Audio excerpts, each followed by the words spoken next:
A Rússia e a Ucrânia passaram a contar com um novo cenário, onde a tecnologia e a comunicação digital se tornaram tão decisivas quanto os confrontos físicos. Em 2023, o governo russo, com o objetivo de enfraquecer a capacidade de coordenação da Ucrânia, lançou uma série de ataques coordenados às infraestruturas Starlink em regiões-chave como Kharkiv e Sumy, localidades essenciais para as operações militares ucranianas. Ao destruir essas instalações, as forças russas não apenas interromperam as comunicações vitais entre as unidades ucranianas, mas também causaram um impacto estratégico profundo, uma vez que a Starlink, a rede de satélites de Elon Musk, era crucial para coordenar ataques e obter informações em tempo real. Este ataque não foi apenas uma ação militar, ele carregou um forte simbolismo político e estratégico. A Rússia, ao eliminar uma peça central na comunicação ucraniana, estava enviando uma mensagem clara, não apenas para Kiev, mas também para o Ocidente. Ao tomar partido de uma das partes envolvidas no conflito com tecnologias diretamente relacionadas ao esforço de guerra, as empresas do Vale do Silício se tornaram alvos indiretos. O Ocidente, que frequentemente criticava a Rússia por sua postura agressiva, viu-se agora em uma posição desconfortável enquanto Moscou desmantelava uma ferramenta digital que se tornara indispensável à Ucrânia, ampliando o campo de batalha para o terreno cibernético. Com a destruição das estações Starlink, a Ucrânia entrou em um período de grande dificuldade. A falta de comunicação impediu a coordenação eficiente entre as tropas, deixando-as sem capacidade de reagir com a rapidez necessária em um conflito em constante evolução. A Ucrânia se viu, paradoxalmente, fragilizada pela dependência de uma tecnologia vinda de uma empresa privada com o apoio de Elon Musk. Sua postura pública, muitas vezes defensora de soluções pacíficas, contrastava com a utilização de sua rede para alimentar as hostilidades. O magnata, que inicialmente parecia estar em uma posição neutra, agora se via no centro de um debate geopolítico, com as ações de sua empresa diretamente ligadas ao prolongamento do conflito. Este incidente não teve apenas repercussões militares, mas também alterou as relações internacionais. Moscou, ao apontar o dedo para o apoio ocidental à Ucrânia, questionou o papel de empresas privadas como facilitadoras da guerra, enquanto a Ucrânia, por sua vez, se viu em uma encruzilhada. Depender de uma tecnologia controlada por uma figura imprevisível, cujas intenções mudavam conforme as circunstâncias, deixou o país em uma posição vulnerável. A decisão de Musk de fornecer Starlink à Ucrânia agora parecia ter um peso político significativo, ao mesmo tempo que trazia à tona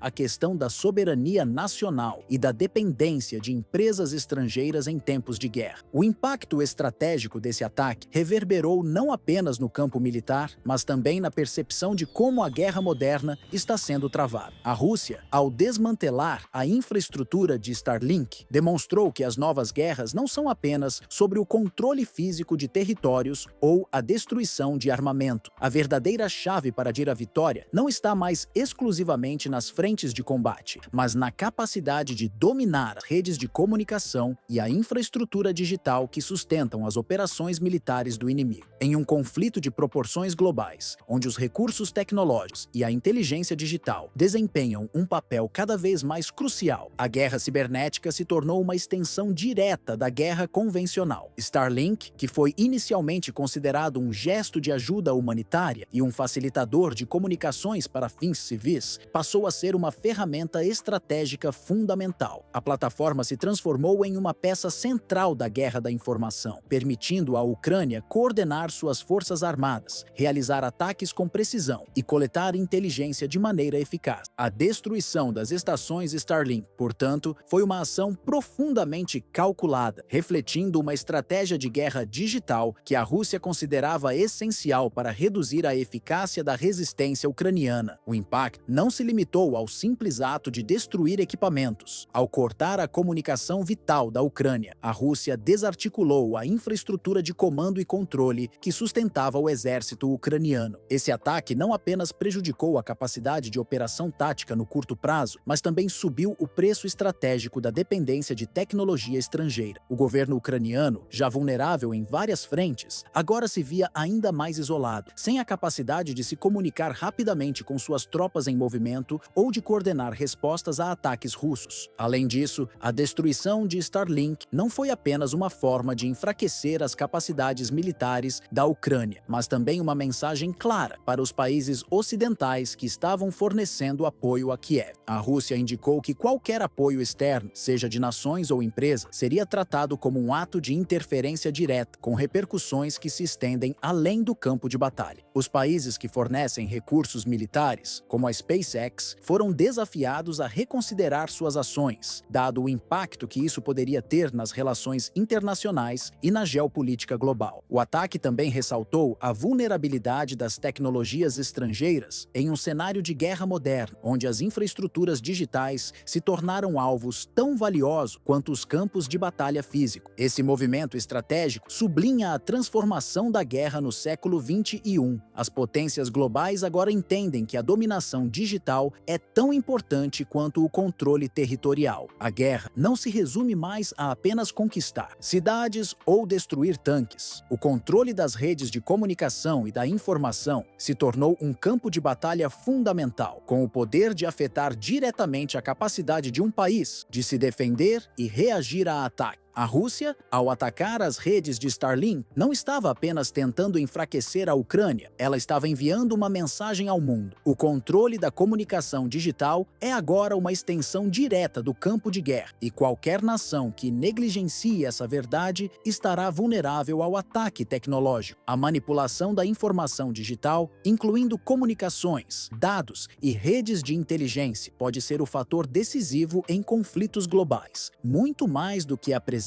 física de tropas no terreno. Esse ataque reflete, portanto, uma mudança profunda na natureza dos conflitos contemporâneos. A guerra do futuro será cada vez mais híbrida, englobando tanto confrontos físicos quanto batalhas digitais, com o espaço cibernético se tornando um dos principais campos de batalha. Tradicionalmente, os exércitos se preparavam para se engajar em combates diretos, com tanques, artilharia e aviões como os instrumentos de poder. No entanto, com a crescente dependência de tecnologias digitais para operações militares, inteligência e comunicações, os ataques agora podem ser direcionados a infraestruturas invisíveis, sem a necessidade de um confronto físico direto. Ao enfraquecer a comunicação de um adversário, como a Rússia fez ao destruir as instalações Starlink da Ucrânia, o atacante consegue atingir não só os sistemas de comando e controle do inimigo, mas também pode desestabilizar sua moral, desorganizar suas operações e reduzir sua capacidade de resposta imediata. Isso cria uma guerra invisível, onde o verdadeiro impacto do ataque não é apenas mensurado por unidades de combate destruídas ou territórios perdidos, mas também pela capacidade de um país de se manter conectado, coordenado e informado. Em um mundo cada vez mais globalizado e interconectado, a infraestrutura digital de uma nação se tornou uma extensão de seu poder militar, econômico e político. A Rússia, ao bloquear as redes de comunicação da Ucrânia, demonstrou um novo tipo de domínio sobre o campo de batalha, que vai além das trincheiras e das linhas de frente convencionais. Através do corte de canais essenciais de comunicação, como a rede Starlink, a Rússia não apenas impôs uma desvantagem militar imediata à Ucrânia, mas também colocou um ponto de interrogação sobre a segurança digital das operações de guerra modernas. O ciberespaço tornou-se tão relevante quanto qualquer território físico. Essa tática de interromper a comunicação não é apenas um movimento militar isolado, mas um reflexo de como o futuro das guerras estará intimamente ligado à capacidade de cada nação de proteger suas infraestruturas digitais. Assim como os países investem pesadamente em armamentos e em forças de combate tradicionais, também será necessário garantir a segurança cibernética para proteger as comunicações militares, dados estratégicos e até as infraestruturas de comando. Além disso, o impacto da guerra digital não se limita às forças militares. Ela afeta a sociedade civil, a economia e as relações diplomáticas. A capacidade de uma nação se comunicar e interagir no cenário internacional pode ser tão vital quanto suas forças armadas. Cortes nas comunicações podem prejudicar as estratégias diplomáticas de um país, afetando sua imagem global, acordos internacionais e alianças. O controle da informação, seja ela para fins de comunicação militar ou pública, tornou-se um ativo estratégico. A guerra cibernética está, assim, remodelando não apenas as táticas de combate, mas também as estratégias geopolíticas. Ao cortar as redes de comunicação de um adversário, o atacante não só enfraquece suas capacidades de resposta militar, mas também desestabiliza sua posição no cenário global. A lição aqui é clara: na guerra moderna, dominar a comunicação digital é tão essencial quanto dominar o campo de batalha físico. As nações agora precisam, mais do que nunca, investir em tecnologia cibernética e infraestrutura de comunicação como parte fundamental de sua defesa nacional. A destruição da Starlink é apenas um exemplo de como o futuro dos conflitos será cada vez mais digital, onde os danos podem ser causados em instantes e sem a necessidade de tropas no terreno, atingindo a essência da operação inimiga. Portanto, o que vemos é a emergência de um novo tipo de guerra, onde os ataques para sistemas digitais podem ser tão devastadores quanto a destruição de cidades inteiras. Esse novo paradigma exige estratégias de segurança cada vez mais sofisticadas e coordenadas, com os governos e as organizações internacionais precisando se adaptar a essa nova realidade de conflito. A guerra do futuro, inevitavelmente, será definida tanto pelo domínio das tecnologias digitais quanto pela força militar tradicional.